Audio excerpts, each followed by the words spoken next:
Hi mga buddies! For today's video, gagawa tayo ng fruit salad with chia seeds. Ayan, yung salad dito sa Kuwait. So ito, 2 cups fresh milk, 3 tablespoon condensed, 3 tablespoons chia seeds. Ayan, babad yun sa tubig, 1/2 can cream, at 1 tablespoon water flour. So ayan yun.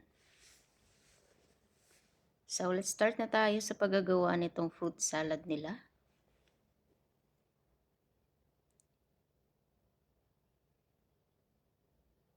So, ito yung mga fruits. 4 strawberry, 2 kiwi, 1 orange, 1/2 pomegranates, or 1 green apple. So, kinat ko lang siya ng small cut, cubes cut.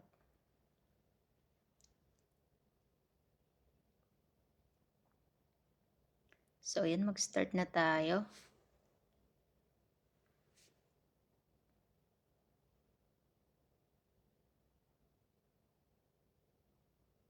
So, una kong ilalagay yung ating 2 cups of fresh milk.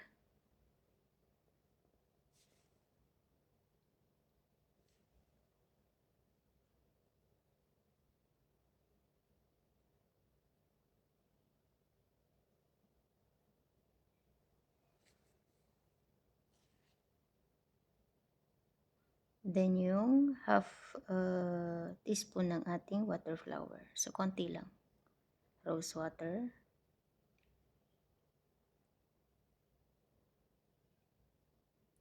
Yung half can ng cream. Ayan. Half lang yan. Then yung condense.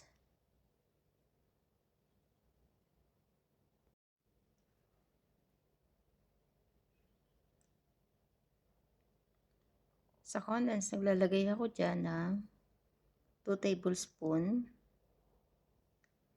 Then, taste na lang niya kung matamis. Ayan. So, tinitaste ko siya kung medyo matamis. Pag kulang pa, is dagdagan nyo na lang. Kung gusto nyo ng matamis. So, dito, hindi masyadong matamis yung ginagawa ko.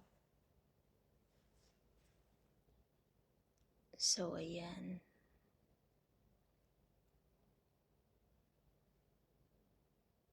Nilalagay ko na yung mga fruits. Hati-hatiin muna para maihalo lahat. Nakita nyo kung paano i-cut yung mga fruits.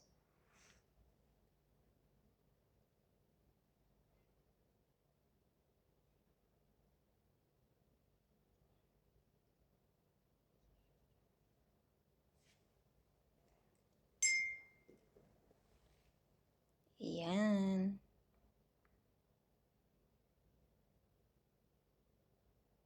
So, ilalagay ko na yung chia seeds.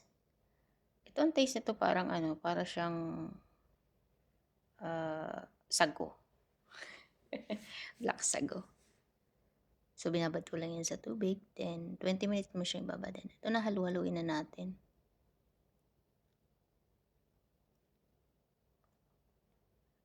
Ayan lang siya. So, napakadali ng fruit salad nila. Ayan. Halu-haluin. So, nakukulangan ako. So, ilagay na natin yung lahat ng fruits.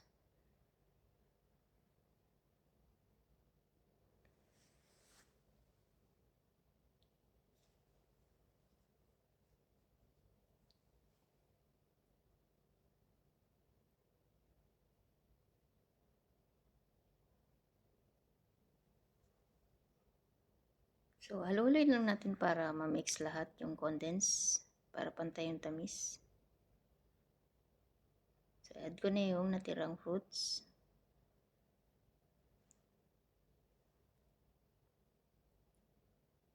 So, napakadali lang nito.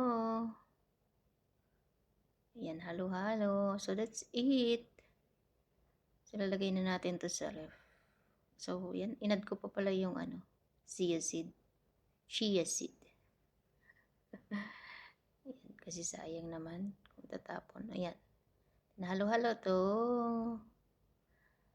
Yan, palamigin lang natin to ng 2 to 3 hours sa ating fridge. So, that's all for today. Ang ating fruit salad ng Kuwait. Thank you so much for watching.